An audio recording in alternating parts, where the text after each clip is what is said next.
నమస్తే, welcome to Telugu రాజ్యం. నేను మీ సంతోష్. నాదెళ్ల భాస్కర్ రావు హీరోనా విలనా? అందరు అతన్ని వెన్నుపోటు పొడిచారని చెప్పేసి చాలామంది అంటూ ఉంటారు. అసలు నిజంగా పొడిచాడా, లేకపోతే కాంగ్రెస్లో అతనికి వెన్నుపోటు పొడిచారు, ఇతను తెలుగుదేశానికి వెన్నుపోటు పొడిచారని చాలామంది అంటున్నారు. అది నిజమా కాదా అనే విషయం పైన మాట్లాడడానికి మన ముందున్నారు చలసాని శ్రీనివాస్ గారు. నమస్తే సార్. నమస్కారం, అందరికీ నమస్కారం. సార్, నాదెళ్ల భాస్కర్ రావు గారు హీరోనా విలనా? సమాజం కొంత తప్పుగా అర్థం చేసుకున్న పాలనా విధానంలో సమర్థుడైన పాలకుడు. ఒక కొన్నిటిని బట్టి మనిషిని పూర్తిగా హీరోరా విలనా చేయలేం. ఆయన ప్రస్థానం 1950లో before the formation of Andhra Pradesh హైదరాబాద్లో చదువుకున్నారు. బిఏ చదువుకున్నారు, ఎల్ఎల్బి చేశారు, ప్రాక్టీస్ మొదలుపెట్టారు. బిఫోర్ ఫార్మేషన్ ఆఫ్ ఆంధ్రప్రదేశ్ అయింది. వాళ్ళ మామగారు కూడా పెద్ద బారిస్టర్, లండన్లో చదువుకొచ్చిన ఆయన విద్యాధికుడు. ఒక రోజులోనే ఒక కారు కొనుక్కోగల స్థాయికి సంపాదనతో, ఒక కారు కొనుక్కోగల స్థాయికి అడ్వకేట్గా ఎదిగిన మనిషి. కేంద్రంలో కృపలాని గారు అందరితో వెళ్ళి మాట్లాడి రావటం, ఢిల్లీ పెద్దలో సంబంధాలు పెట్టుకుంటూ యూత్ కాంగ్రెస్తో అసోసియేట్ అవటం. అయినా యూత్ కాంగ్రెస్లో ఉండే. ఆ తర్వాత ఇందిరాగాంధీ గారు బహిష్కరించారు. మీకు తెలుసు కదా. అవును. ఏది బ్రహ్మానంద రెడ్డి గారు వాళ్ళందరూ బహిష్కరించినప్పుడు ఏం చేయాలో తెలియని పరిస్థితిలో ఆవిడ గెస్ట్ హౌస్ కూడా లేదు. ఆంధ్రప్రదేశ్లో జలగం వెంకటరావు గారు ఉండేవారు, అప్పుడు ముఖ్యమంత్రిగా ఉండేవారు. కెనాల్ గెస్ట్ హౌస్ కూడా ఇవ్వలేదని చెప్తారు. గవర్నమెంట్ గెస్ట్ హౌస్లు ఇవ్వలేదు, వాంటెడ్గా ఇవ్వలేదని చెప్పి వాంటెడ్గా భావన వెంకటరామరెడ్డి గారు ఇంట్లో తీసుకెళ్ళి పెట్టుకున్నారు. అందుకనే జయప్రద గారు అప్పుడు ఉన్నారు, కానీ ఆయన అందుకని ముఖ్యమంత్రి కూడా చేశారని కూడా చెప్తారు. ఆ టైంలో ప్రత్యేకంగా పార్టీ పెడదామని చెప్పి రాజీనామా వచ్చి చెన్నారెడ్డి గారు వచ్చారు. తెలుగు వాళ్ళు ఒక పార్టీ పెట్టాల్సిందే, నువ్వు కలిసిరా అని అందరూ మాట్లాడుకున్నారు సందర్భంలో. లేదు, కాంగ్రెస్ ఇందిరాగాంధీ గారి మీద అభిమానం ఉందనే ఉద్దేశంతో వీళ్ళిద్దరూ కలిసి, చెన్నారెడ్డి గారు చాలా సరే అవినీతి ఆరోపణ పక్కన సమర్థుడైన రాజకీయ నాయకుడు, పాలకుడు కూడా. సమర్థుడు అంటే అవినీతి లేదని అన్నాం. ఏమి అడ్మినిస్ట్రేషన్ ఎక్కడ ఉందో, గేట్ అడ్మినిస్ట్రేషన్ కెపబిలిటీ ఉంది ఆయనకి. కానీ ఈయన దాన్ని కూర్చుని, ఈయన బాగా డబ్బులు సంపాదించి ఉన్నాయి కదా, మొత్తం వీళ్ళందరూ ఆఖరికి ఇందిరాగాంధీ గారు వచ్చి భాస్కర్ గారి ఇంటికి వచ్చారు. మళ్ళీ ఇంకెక్కడో గెస్ట్ హౌస్కి వెళ్ళి అక్కడి నుంచి బేదర కారు వేసుకుని తిరుగుతూ ఉండేవారు. అట్లాంటిది చాలా కష్టపడ్డారు. ఇందిరాగాంధీ ఇంకెక్కడ లేదు, అర్స్ కూడా ఒప్పుకోలేదు. దాంతో ఇక్కడి నుంచి ఇంకో చోట డబ్బులు పంపించాల్సిన పరిస్థితి. ఆ రోజు ఇందిరా కాంగ్రెస్ పార్టీ నిలబెట్టింది. దేశంలో పెట్టిన వాళ్ళు డాక్టర్ గారు, భాస్కర్ రావు గారు ఇందుకు చాలామంది ఉన్నారు. నాకు పరిచయమైన ఇంద్రసేన్ రెడ్డి గారు, అంటే బీజేపీ కాదు, మిత్రుడు ఇంద్రసేన్ చనిపోయినారు. ఆయన వాళ్ళందరూ కాంగ్రెస్ పార్టీ యూత్ కాంగ్రెస్, సంజయ్ గాంధీ గారితో క్లోజ్గా ఉండేవారు. సంజయ్ గాంధీ గారితో అందరూ క్లోజ్గా ఉండేవారు. అందుకని ఈ నేపథ్యం అంతా మనం చూసుకుంటేనండి, భాస్కర్ రావు గారు ఆ స్టేజ్ నుంచి, టికెట్లు ఇచ్చే స్టేజ్ నుంచి 2వ స్థానంలో ఉన్నారు. 1978లో ఇందిరా కాంగ్రెస్ ప్రభుత్వం ఏర్పడినప్పుడు 170 స్థానాలు, జనతా పార్టీ 60 స్థానాలు నెగ్గితే దాంట్లో నెంబర్ 2 ఇన్ ద క్యాబినెట్, నేనే నెంబర్ 2 అనే క్యాబినెట్లో ఆయన ఆర్థిక శాఖ మంత్రి చేశారు. కొనాలైన తర్వాత సేమ్ ఈగోయిజం ఉంటుంది, అహం ఉంటుందండి. దాంతో చెన్నారెడ్డి గారు ఈయన శాఖను తగ్గించారు. తర్వాత చెన్నారెడ్డి గారు తీసిన తర్వాత ముఖ్యమంత్రి పదవి పెట్టారు. జనం ఆశ్చర్యపోయారు. సీనియర్స్ ఈయనకంటే ఢిల్లీలో క్లౌట్, అమ్మో ఇంతో చాలా డేంజర్గా ఉండాలి అని పెద్ద కాంగ్రెస్ పార్టీలో పాతుకుపోయిన వాళ్ళందరూ ఈయన దూరం పెడతాం మొదలుపెట్టారు. అంజయ్ గారి క్యాబినెట్లో కూడా ఫైనాన్స్ కాదు, ఎక్సైజ్ అండ్ కమర్షియల్ ట్యాక్స్ మంత్రిగా ఉన్నారు. ఇక అంజయ్ గారు కూడా ఎక్స్పాన్షన్ చేసినప్పుడు ఈయన శాఖలు తగ్గించారు, బాధ వచ్చింది. తర్వాత నెక్స్ట్ గవర్నమెంట్లో 2 ఇవ్వలేదు, మంత్రి పదవి ఇవ్వలేదు. దాంతో అదేంటి, నేను అంత ఇందిరా కాంగ్రెస్ నిలబెడతాను, నేను కూడా ఒక పాత్ర, నిజం కూడా ఒక ఆయన హీరో వర్షిప్గా అనుకుంటారు, కానీ ఆయనకి పబ్లిక్ ఇమేజ్ కంటే కూడా ఆర్గనైజేషన్ కెపబిలిటీ ఎక్కువ. దాంతో ఆయన ఖచ్చితంగా కూర్చుని ఏం చేయాలని కూర్చుని, ఆయన వాళ్ళ మిసెస్ కూడా దేశంలో ఉన్న మేనిఫెస్టో అని చెప్పి ఇంకో ప్రాంతీయ పార్టీ పెడితే వాళ్ళ మేనిఫెస్టోలు రాసుకున్నారు. ఈ టైంలో ఎన్టీఆర్ గారు, ఆయన అత్యంత సన్నిహితుడు భావన వెంకటరామరెడ్డి గారు ముఖ్యమంత్రి అవడం చూశారు, అన్నీ చూశారు. ఆయన కూడా ప్రజల పట్ల ఏదో పెట్టాలని ఉంది. అంతకన్నా ముఖ్యంగా ఎంజీఆర్ ఇంపాక్ట్ ఉందండి ఆయన మీద. ఆయన చెప్పిన ఎంజీఆర్ గారు ఇంపాక్ట్ ఉంది. ఎంజీఆర్ గారు ప్రజల మనిషి, అంటే ఎక్కడన్నా గుడిసెలు కాలిపోతే గుడిసెలు ఉండే వెళ్ళిపోయి మనిషి ఇచ్చేవాడు. ఆయనకి పిల్లలు ఎవరు లేరు, ఏదన్నా ఆ యొక్క ఇమేజ్ నాకు రావాలనేది మనుషులు ఉంటుంది కదండి. అంతిమంగా 60 ఏళ్ళు వచ్చినాయి. ఆయన పార్టీ పెట్టాలని చాలా ప్రగాఢంగా ఉంది. ఈ టైంకి నాదెళ్ల భాస్కర్ గారు పార్టీ పెడితే ఈయన 1000 ఓట్లు ఎవరయ్యారు. ఈయనకి ఎక్కడ ఉంది చరిష్మా? అవును. చరిష్మాటిక్ లీడర్ ఎవరు చూసుకున్నా అంటే రామారావు గారు ఉన్నారు. ఉమ్, తెలుగు వాళ్ళు అప్పటికి అంజయ్ గారిని అవమానించారు. తెలుగు వారు ఆత్మగౌరవం, డైలాగ్స్ బాగా చెప్తారు. పైగా ఆయనకి కూడా ఇంట్రెస్ట్ ఉంది. ఇంట్రెస్ట్ నాగేశ్వరరావు తీసుకొచ్చి ఏం చేస్తారు? ఈయన mass leader, mass hero. Krishna గారి లాగా రామారావు ఇద్దరు మాస్ హీరో, క్లాస్ హీరోలు, లేడీస్ హీరోస్ నాగేశ్వరరావు గారును వాళ్ళు ఉండేవారు. రెబల్ స్టార్ కృష్ణరాజు గారు. అందుకని ఆయన ఏం చేశారు? ఇద్దరికి అయింది. ఎన్టీ రామారావు గారు ఫస్ట్ ప్రెస్ కాన్ఫరెన్స్ పెట్టిన రెండోసారి ప్రకటించడానికి నారాయణ భాస్కర్ గారి ఇంటికి వచ్చి అక్కడి నుంచి వెళ్ళారు. అందుకని మేజర్ ఇంపార్టెన్స్ చాలామంది అర్థం చేసుకునేది ఏంటంటే ఈయనేం కాదు, ఆయన కాదండి. రామారావు గారు మెయిన్ ఇన్స్ట్రుమెంటల్ ఫౌండేషన్ ఏదైనా సరే వెనకమాల నడిపించింది మాత్రం భాస్కరరావు గారు. చాలామంది తెలియదు. రామారావు గారు అభిమానులు వాళ్ళ బూతులు తిడతా ఉన్నారు ఆయన. నాకన్నా ఇప్పుడు రామారావు గారి కంటే నాకు పరిచయం ఎక్కువ ఉన్నాళ్ళు, రామారావు గారు నిలబడాలని కోరుకున్న వాళ్ళు ఉంటే మాట్లాడమనండి. రామారావు గారిని పార్టీ పెట్టొద్దని రామారావు గారి సినిమాలు కొన్ని మేము రైట్ ఓనర్స్, మా ఫాదర్ పార్టీ సినిమా ఎగ్జిబిటర్స్గా కూడా ఉండేవాళ్ళం. ఈ రెండు రాష్ట్రాలు అతిపెద్ద మూవీ థియేటర్స్లో పార్ట్నర్స్ మా కుటుంబం. నేను రామారావు గారి దగ్గరికి వెళ్ళి మెడ్రాస్ నేను లేట్ అయిపోయింది వచ్చేసి మళ్ళీ అక్కడి నుంచి ఊటీ దగ్గర షూటింగ్ దగ్గరికి వెళ్ళి మీ సినిమా పార్టీ పెట్టొద్దండి, ఆ క్వశ్చన్ ప్రాంతం తిడుతున్నారన్నా. తర్వాత పెట్టిన తర్వాత నేను రామారావు గారు దింపేసినప్పుడు నేను బయట రాష్ట్రాలు చదువుకున్నాను, వచ్చేసాను. అఖిల పక్ష కమిటీకి నేనే అధ్యక్ష వహించాను ఆ రోజు. వెరిఫై చేసుకుని మా టౌన్స్లో, మా కాన్స్టిట్యున్సీలో అక్కడ టౌన్ హాల్లో పబ్లిక్ మీటింగ్లో పెట్టినప్పుడు నేను ఇవాళ స్పీచ్ ఇచ్చాను. మామూలుగా నేను చెప్తున్నాను, ఆ రోజు ఎమోషనల్ నేను నిలబడ్డాం. రామారావు గారి కోసం. అంతకన్నా పెద్ద వీళ్ళ అభిమానులు ఏంటి నాకు అర్థం కాదు.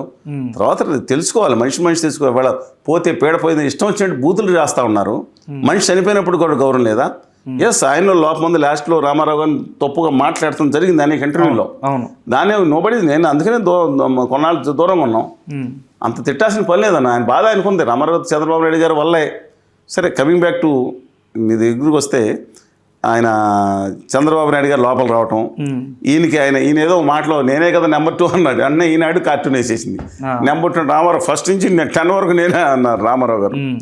ఇక ఆ కుటుంబంలో అమ్మ ఈడేదో గట్టిగా ఉన్నాడని చెప్పి కుటుంబం సొంత ప్రాపర్టీ కింద ఫీల్ అవుతారు కొంతమంది. దాంతో ఈయన్ని ఇద్దరి మధ్యన పొరపరిచారు. దీనికి రావడానికి కారణం కూడా కొంతమంది మంత్రులు ఉన్నారండి. ఈ మంత్రులు చెన్నారెడ్డి గారికి ఈయనకి తేడా తీసుకోవడానికి కూడా మంత్రులే. దాంతో మేము కూర్చొని మాట్లాడుకునేవాళ్ళం. కానీ ఆ రోజు జరిగింది మీకు తెలుసు. ప్రజాస్వామ్యం ఇందిరాగాంధీని దెబ్బ కొట్టి మనం తెచ్చుకుంటే మళ్ళీ ఇందిరాగాంధీ చేసిందా అని చెప్పి బయటకు వచ్చేసి రామలాగా కాంగ్రెస్ పార్టీ ఆడిచ్చింది పాపం. ఇంకోటి చెప్తున్నా, భాస్కరరావు గారు ఆయన చేశాడు మొత్తం. మా ఎమ్మెల్యే గారు ఉన్నారు, ఆయన మొదటి స్వచ్ఛందంగానో మాట్లాడినో భాస్కరరావు గారు తెలియదు, కానీ ప్రజాగ్రహం చూసి ఇటు వెళ్ళిపోయారు. అలాగే చాలామంది వాళ్ళు వెళ్ళి పెట్టన్నారు. కాంగ్రెస్ పార్టీ భలే అవకాశం వచ్చింది, ఇందిరాగాంధీని తిడుతున్నాడు, ఈ రామారావు ఏం చేద్దాం. కాంగ్రెస్ పార్టీ వాళ్ళు కేంద్రం నుండి ఆడిచ్చారు, ఇందిరాగాంధీ గారు కాదు. నాకు తెలిసిన మట్టుకు ఇందిరాగాంధీ రెస్ట్ చెప్పుంటారు చేయకుండా, కానీ మిగతా ఆడిచ్చిందంతా ఇక్కడ ఆంధ్రప్రదేశ్ రాష్ట్రంలో కొంతమంది కేంద్రంలో చక్కని తిప్పుతున్న ఈయన తట్టుకోలేదు. రామారావు గారు లాంటి వాడు ఈడని తిట్టారు కదా, అతను వచ్చి 200 మెజార్టీతో ఆహం తట్టుకోలేకపోయింది. రాగానే ఏం చేశాడు మనిషి, ఆ మహిళలకు ఆస్తి అన్నాడు, మధ్యాహ్నం భోజనం అన్నాడు. తెలంగాణ మిగతా ప్రాంతాల్లో చాలా లాభం జరిగిందండి. పిల్లల్ని హార్స్ పవర్ అన్నాడు, వీడేదో పాతుకుపోయేటట్టున్నాడు. మండల వ్యవస్థ అన్నాడు, ఇది ఎక్కడ మా గడి వ్యవస్థ పోతుంది, మా పెత్తందారి కోటలు కూలిపోతున్నాయి అనుకున్నారు. అందరూ కలిసి మొత్తం నారాయణ భాస్కరరావు గారిని విలన్ చేశారు. వెనకమాల వచ్చి నువ్వు పెట్టు అని తోసిన వాళ్ళు అందరూ కొంతమంది పారిపోయారు, కొంతమంది మంత్రి పదవులు తీసుకుని, కొంతమంది కాంగ్రెస్ లేరు. 1985లో మళ్ళీ ఈయన తెలుసండి, మీకు ఆగస్టు తెలుసు, రామారావు గారు దెబ్బతిని బిబ్బుల్గా ఆపరేషన్ చేసుకుని తిరగడం జరిగింది. ప్రజల స్పందన, పోలీస్ కాల్పులు కూడా చనిపోయారు. ఇంతమంది డైరెక్ట్గా ఎమ్మెల్యేలు కూడా వెళ్ళిపోయింది, ఏం చేయలేదు. భాస్కర్ బయటకు వచ్చిన తర్వాత 1985 ప్రజాస్వామ్య కాంగ్రెస్ పార్టీ పెట్టారు, ప్రజాస్వామ్య తెలుగుదేశం పెట్టారు. 220 స్థానాలు పోటీ చేసినట్టున్నారు. ఆయన మలక్పేటలో ఓవైసీ గారు సన్నిహితంగా ఉండేవాడు. మలక్పేట కాన్స్టిట్యున్సీలో పోటీ చేస్తే డిపాజిట్ వచ్చిందేమో కానీ ఓడిపోవడం జరిగింది. ఆ తర్వాత కూడా ఖాళీగా ఉండాల. 89లో మళ్ళీ కాంగ్రెస్ పార్టీలో చేరి ఎమ్మెల్యే కింద ఎక్కారు. మళ్ళీ తర్వాత 94లో రాలేదు. 98లో మళ్ళీ పార్లమెంట్ సీట్ తెచ్చుకుని మరి సోనియా గాంధీ గారు ఎక్కడ తీసుకెళ్ళి ఏదో ఒకటి మన గొడవ చేస్తుంటే పోయారు. ఆజాద్ గారికి ఈయన బాగుండేవారు, తీసుకెళ్ళిపోయి అక్కడ ఎక్కడండి ఖమ్మంలో ఇచ్చారు. ఖమ్మంలో ఎంపీని ఎక్కువచ్చాడు. మళ్ళీ 99లో మళ్ళీ నేను పోటీ చేస్తాను, ఈయన తోసి ఏదో చేసి నెగ్గన్ సీట్ ఏదైనా ఉంటే బండారు దత్తాత్రేయ దగ్గర పడండి అన్న తీసుకెళ్ళి. బండారు దత్తాత్రేయ గారి దగ్గర పెడితే ఆయన అంటాడు, నాకు తెలంగాణ వాళ్ళు ఓట్లు వేశారు, ముస్లిమ్స్ వేశారు, ఆ కోస్తా రాయలసీమ వాళ్ళే కసి కట్టుకుని పంచి లెగ్గట్టుకుని ఎగ్నిస్ట్ కొట్టేసి ఒకటికి డబ్బులు ఇచ్చి కొన్ని కులాలలో అయితే కసితో ఓడిచ్చారు నన్ను అన్నారు ఆయన.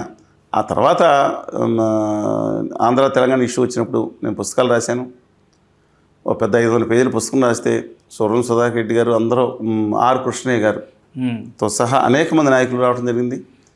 నాదెళ్ల భాస్కర్ గారు పుస్తకావిష్కరణ చేశారు. నేను పిలిచాను. కమ్మవాటెవరు ఉమారెడ్డి వెంకటేశ్వర గారు లాంటి పెద్దవాళ్ళు చాలామంది, మండల్ బుద్ధప్రసాద్ గారు, ఎల్మన్ శివాజీ గారు, ప్రేమనాథ్ గారు, చాలామంది ఆ రోజు మాజీ మంత్రులు లేకపోతే మిగతా వాళ్ళందరూ రావడం జరిగింది. రాజ్యసభ సభ్యులు కానీ మిగతా వాళ్ళు కానీ. ఆ రోజు నుంచి ఆయనలో ఒక ఆవేదన గూడు కట్టుకుపోయింది. నేను అన్యాయం చేయలేదు, చంద్రబాబు చేసిన రాజకీయం ఇదని ఒక కోపం వచ్చేసింది. అది ఒక దాదాపు అది 99 నుంచి మీరు ఆలోచించుకోండి ఇవాళ వరకు, అంటే 26 సంవత్సరాలు కసితో రగులుకుపోవటం వల్ల వచ్చింది. అలా అనుచితంగా మాట్లాడతాను ఖండితం. కానీ ఇవాళ తెలుగుదేశం పార్టీ, అన్ని పార్టీలు వచ్చాయి, అన్ని పార్టీలు స్పందించాయి, తెలుగుదేశం వాళ్ళు అసలు ఒక మాట కూడా మాట్లాడలేదేంటి సార్? అది రాజకీయాల మంచి సాంప్రదాయం కాదు. ఇప్పుడు మనం మాట్లాడే టైం వరకు నేను పోస్ట్ కూడా చూడలేదు. నిన్న చనిపోయారు ఆయన, జనసేనతో సహా. అఫ్కోర్స్ వాళ్ళ అబ్బాయి జనసేన పార్టీలో ఉన్నారు, మంత్రిగా ఉన్నారు. వాళ్ళ చిరంజీవి గారు కూడా జిల్లా వచ్చి రావడం జరిగింది. అందరూ వచ్చారు, ముఖ్యమంత్రులు వచ్చారు. ఒక రాష్ట్రానికి మాజీ ముఖ్యమంత్రి, ప్లీజ్ డూ మైండ్, ఒక నెల పాటు పరిపాలించారు. Whatever it may be. Jagadambika పాలనగా ఒక రోజు కూడా పరిపాలించి ఉత్తరప్రదేశ్ ఉన్నారు, కానీ 4 రోజులుగా పరిపాలించారని ఒక పార్టీ పెట్టాడు. ఆ పార్టీ తెలుగుదేశం పార్టీలో ఇన్స్ట్రుమెంట్లు, కాంగ్రెస్ పార్టీలో కూడా నెంబర్ 2, తెలుగుదేశం పార్టీలో కూడా నెంబర్ 2, పార్టీలోనూ గవర్నమెంట్లో కూడా ఒకనాడు. Come what ever. ఆయన లోపాలు మనుషులు లోపాలు ఉండవండి. రామారావు గారు అంటే నాకు ఇష్టం. దాని మీద దట్ ఇంకోళ్ళు అసహించుకుంటాను, ద్వేషించుకుంటాను. ఎలాగా ఆయన వాచాలతను తప్పైతే ఇంకా ఎంతమంది ఎంతగా మాట్లాడారు. ఒక తెలుగుదేశం పార్టీ అధికారికంగా సంతాపం తెలపాల్సిన పని ఉంటుంది ఒక రాష్ట్ర ముఖ్యమంత్రి కింద. Come what ever. ఇప్పుడు చంద్రబాబు నాయుడు గారు సంతాపం తెలిపి పరిమించారు, ఆయన ఉదాత్తత పెరుగుతుంది. ఆయనకి ఏం తగ్గుతుంది? అసలు ఛాన్స్ ఒప్పుకోవచ్చు, దట్ ఇస్ డిఫరెంట్ ఇష్యూ. చెయ్యాలి కదా. అసలు ఒక తెలుగుదేశం కనిపించని కూడా కనిపించలేదు సార్. జనసేన, ఇటు కేసీఆర్. నేను వెళ్ళి చూసి వచ్చాను, పార్థిదేవ గారికి శ్రద్ధాంజలి ఘటించి వచ్చాను. ఎక్కడో ఆయనకు బాగా పరిచయం ఉన్నాడు తప్ప ఆయన ఇంటికి 3 ఇళ్ల దూరంలో ఉన్న తెలుగుదేశం పార్టీ ఎంపీలు, మాజీ ఎంపీలు కూడా కనపడినట్టు నాకు చూడలేదు, వీడియోలో కూడా చూడలేదు. అన్ఫార్చునేట్ అండి. ఒక బూతులు అధికారికంగా బూతులు తిడతాం, అంత దారుణంగా చేయటం, ఇది కూడా మిగతా ఇది సరేది కదా. ఆయన కమ్మవాటేవారు తప్పులు చేసి ఉండొచ్చు, మనిషి హ్యూమన్ బీయింగ్. కానీ ఒక మనిషి చనిపోయినప్పుడు ఆయన మీద బూతులు పెడతా చాలా అసహ్యంగా ట్రీట్ చేయటం అనేది మంచిది కాదండి. రేపొద్దున ఇదే మీరు చేస్తే ఎవరన్నా, మనం ఎవరో శాశ్వతం కాదు కదా, వాళ్ళు వచ్చినప్పుడు చేస్తారు. మనమే కూడా ఉండాలి. ఆయన తప్పలేదన్ను, రాష్ట్రానికి ముఖ్యమంత్రి కమ్మవాటేవారు. మరి అలాంటప్పుడు ఆయన వెన్నుపోటు పొడిస్తే 1995లో దాన్ని ఏమంటారండి, అప్పుడు వెన్నుపోటు పొడిచారు రామారావు గారికి అంటారు కదా. ఖచ్చితంగా అంటారు. అందుకని ఈయన వెన్నుపోటు దాటి ఈయన ఒక్కడే ఇది కాదు, సిద్ధాంతాలు కొన్నిసార్లు జరుగుతూ ఉంటాయి. నేనే చెప్పాను కదా వ్యతిరేకంగా, మళ్ళీ ఎంతమంది ఉన్నారు. నేను అక్కడ నిలబడ్డాను రైలుకి, నా జీవితంలో రైలు అంత ఫాస్ట్గా వస్తుంది, రైలు ఆపేద్దామని చెప్పి అంత బయలుదేరితే రైలు వస్తుంది, మేము దగ్గరికి వెళ్ళేటప్పుడు అంత స్పీడ్గా వస్తుంది, రైలు మనకు కనపడదు నడుస్తున్నట్టు. జీవితంలో ఫస్ట్ లాస్ట్ టైం మాకు అది. స్టన్ అయిపోయాం, డ్రైవర్గా ఉన్నాడు కాబట్టి వాళ్ళు బతుకున్నాం. ఇక్కడ అంత దగ్గరికి వచ్చి కనపడదు, ఆందోళన కనపడుతుంది, మేము నెమ్మదిగా వస్తుంది అనుకుంటున్నాం, చాలా ఫాస్ట్గా వస్తుంది అది. రైలు మన నెమ్మది కదులుతున్నట్టు ఒకసారి చాలా ఫాస్ట్ కనపడుతుంది దగ్గరికి వచ్చేటప్పుడు. అందువలన తెగించి నిలబడ్డాం. అందుకని రామారావు గారికి ఆ రోజు ప్రజాస్వామ్యం అంటే పార్టీలు అందరూ ఆ రోజు, ఆ పార్టీలో కొంతమంది వెళ్ళిపోయిన వామపక్షాలు, బీజేపీ ఎప్పుడే ఏర్పడింది 80లో. బీజేపీ, జనతా పార్టీ ఉందండి ఆ రోజుల్లో. మిగతా అన్ని పార్టీలు, ఇంకా సోషల్ మిగతా అందరు పార్టీలు ఉండే. ప్రజాస్వామ్య కాంగ్రెస్ అప్పుడు విలీనం అయిపోయినా సరే అక్కడక్కడ వాళ్ళందరూ కలిసి వస్తే స్వతంత్రంగా ఉండే మాలాంటి భావజాలు ఉన్న అందరూ చదువు వదిలేసి నిలబడి ఫైట్ చేశాం కదా రామారావు గారి కోసం. అందుకని వీళ్ళు అంతకన్నా రామారావు గారు అంటే వీరభక్తులా, అంటే వాళ్ళు ఏమన్నా అంత వీరాభిమానం ఉందా? ప్లీజ్ దట్ ఒక వ్యక్తికి కనీసం డిపార్చర్ ఆఫ్ ద సోల్ ఉన్నప్పుడు గౌరవం ఇవ్వాలి. Thank you sir, thank you so much. Hello, Telugu రాజ్యం ఛానల్ చూస్తున్నారా? సామాజిక, రాజకీయ, జీవన చిత్రణే తెలుగు రాజ్యం. అతిశయోక్తులు, అసత్యాలు ఉండవు. రాజకీయ కోణం కాదు, ప్రజా కోణమే కొలబద్ద. తెలుగు రాజ్యం వీక్షణ మీ ఉత్తమ అభిరుచికి నిదర్శనం.